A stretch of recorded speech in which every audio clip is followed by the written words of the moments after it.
What's going on, guys? Welcome back to the channel. You guys have been requesting this video non-stop. I think it's actually probably our highest requested video in a long time, and it's the John Chapman Medal of Honor recorded on tape. You looking forward to it? I'm looking forward to it. I feel like it's going to be a very highly respected individual. Yeah, I'm looking forward to seeing what real action looks like. Yes. That's Medal of Honor worthy. Let's go. U.S. Air Force combat controller and the SEALs are attempting to rescue their lost teammate. You'll watch Chapman's heroic actions as he saves the lives of his entire SEAL team and then another 18 members of a quick reaction force, earning America's highest award, the Medal of Honor. Chapman and the SEALs exfil their MH-47 helicopter. John is the second individual to exit and immediately moves in the direction of the summit. He can be seen moving off to the right of the screen, alone. The team is taking heavy fire from every direction, as indicated by the arrows, as Chapman begins engaging targets. You can see spent cartridges ejecting from his M4. Chapman then begins closing with the enemy, forcing his way upslope in knee and thigh-deep snow. Ooh. He is constantly under fire as he does this. The conditions are mad. Chapman's team leader begins to close on Chapman, following his trail through the snow. The dark mass above Chapman is a fortified bunker containing two enemy fighters, each armed with AK-47s, who are firing down on the team in the darkness. This bunker will come to be known as Bunker Number 1. To the left of the tree and Bunker 1 is another gray mass. This is a rock outcropping that came to be called the Boulder. Between Bunker 1 and this boulder can be seen the body of slain SEAL Neil Roberts, the man Chapman and the others are attempting to recover.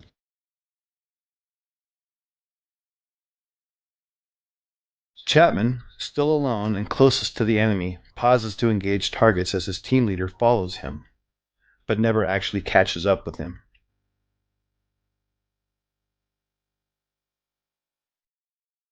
Chapman, on his own, now makes the decision to charge directly into the enemy bunker, despite withering point-blank fire. That is so risky. Chapman, now literally on top of the enemy, engages the two combatants and kills them, saving the lives of the remaining SEALs.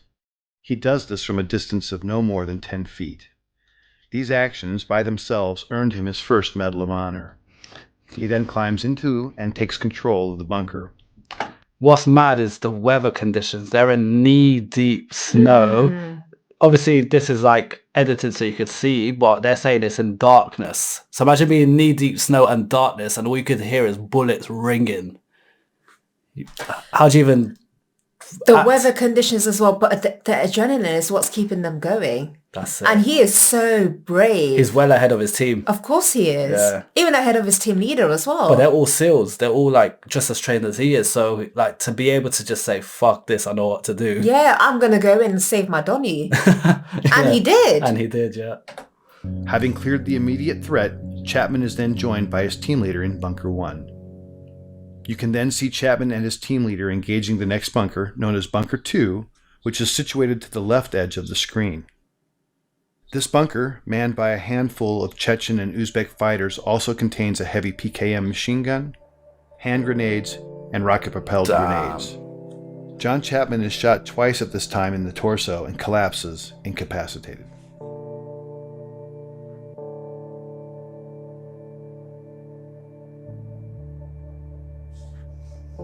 You are now looking at a new angle, and at the left of the screen can be seen the two-man fire team and team leader on top of the boulder. Just below it is Bunker 1 with the mortally wounded Chapman.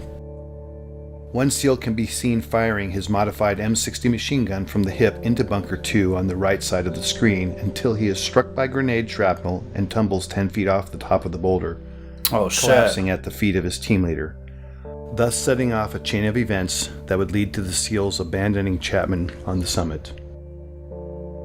The wounded SEAL and the team leader can be seen conferring about his injuries. Moments later, the SEALs decide to retreat from the summit because their position is untenable in the face of continued massive enemy firepower. They can be seen moving toward the right side of the screen and passing the body of Neil Roberts. the fact that they're still not giving up and they're still like, even though they're injured and wounded, they're still saying this plan is not working.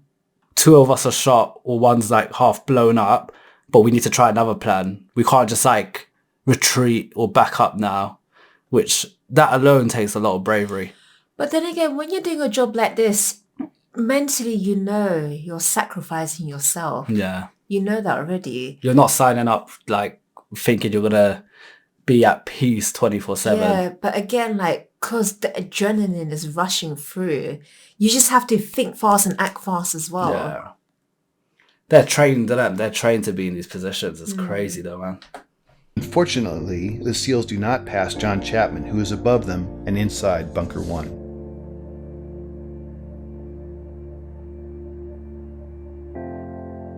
This angle shows 3 SEALs in a triangle. The larger black heat signature is a smoke grenade. Just to its left is a donkey and dead Al-Qaeda fighter killed by Chapman. The steepness of the mountain can be seen as the SEALs begin to slide down the near sheer face.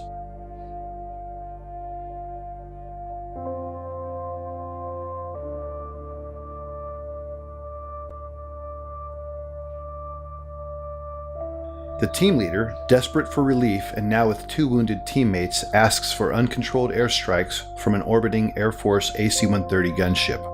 Cool. The impacts you see are from 105mm howitzer rounds being fired onto the ridgetop in order to save the remaining SEALs.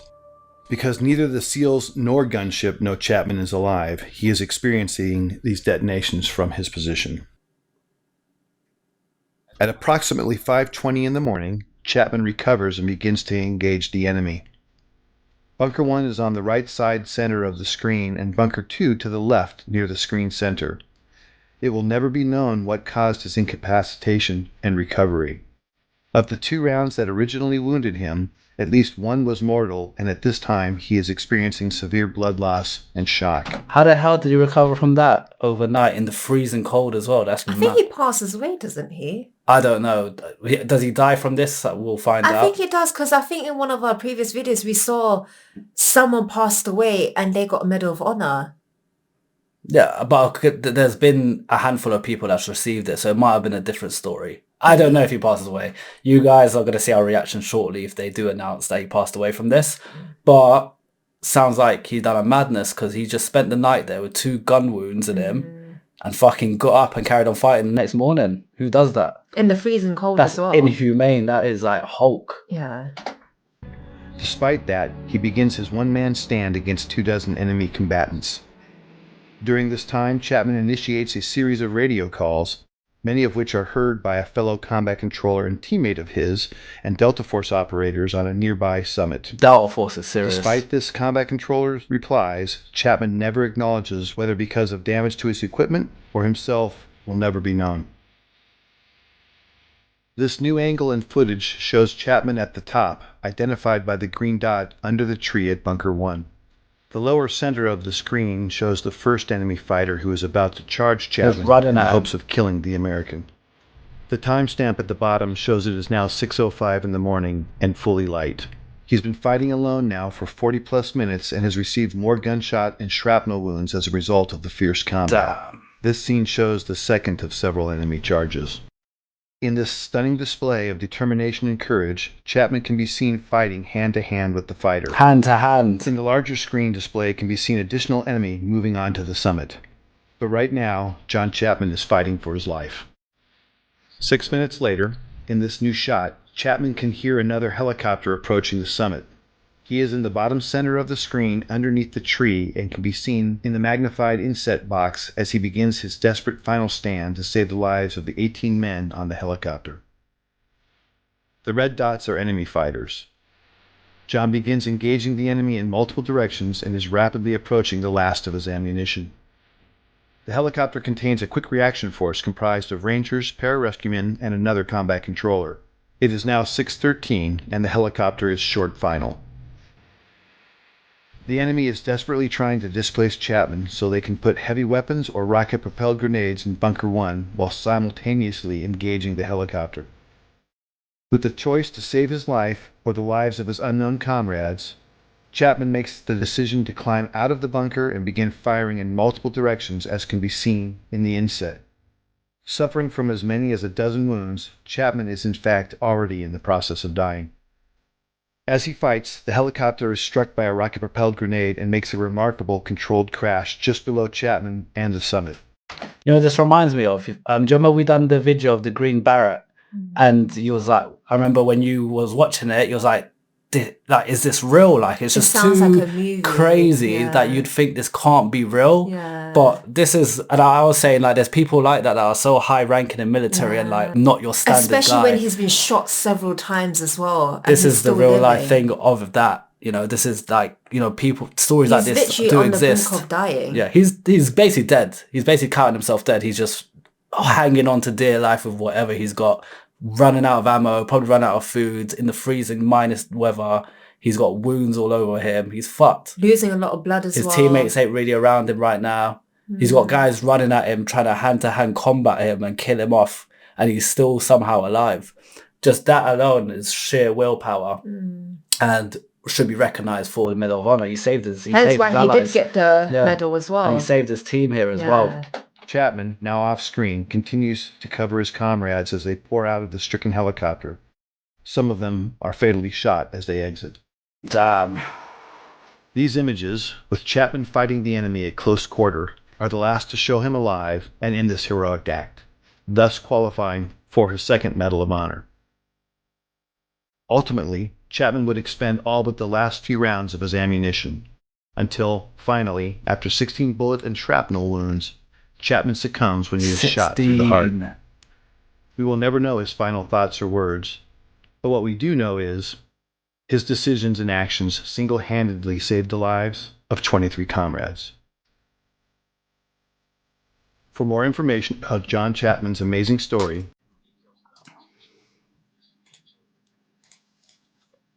firstly, let's round of applause for John Chapman. I know you're not around now, but you died a hero. Died a American hero. He left a legacy behind. Left a legacy. Caught on camera as well. Yeah. You know, I know it was a bit blurry, hard to see, but the narrator did definitely help with like narrating what's actually going on. And when you listen to what the narrator's saying and putting that alongside what you're seeing, it's adding up. It's not just him chatting rubbish. And yeah, people like that exist. Stories like that exist. They're real deals. Like, guy was shot like so many times and still going. Like you said, that literally just shows sheer willpower. He got shot 16 times. The last one for his and heart. He is still moving. Still shooting at the enemy. He literally Punisher. Yeah, he was moving like Punisher. Yeah, as we spoke about in our last video. And again, Crazy. round of applause. Like, you have to. Yeah, he's definitely amazing. And look, we understand now why this was a very highly requested video to watch. That was very, very. That was so inspiring. And it shows the passion these Navy SEALs have for their country, because you don't do that unless you're willing to, you want to die for your country. Yeah, you're sacrificing yourself for your country. If you can't be half-hearted, no, because those behaviors, like what he done there, that's not someone that's half-hearted. He went straight on. Yeah, he wouldn't. While his team were behind. I love how patriotic Americans are. It's beautiful.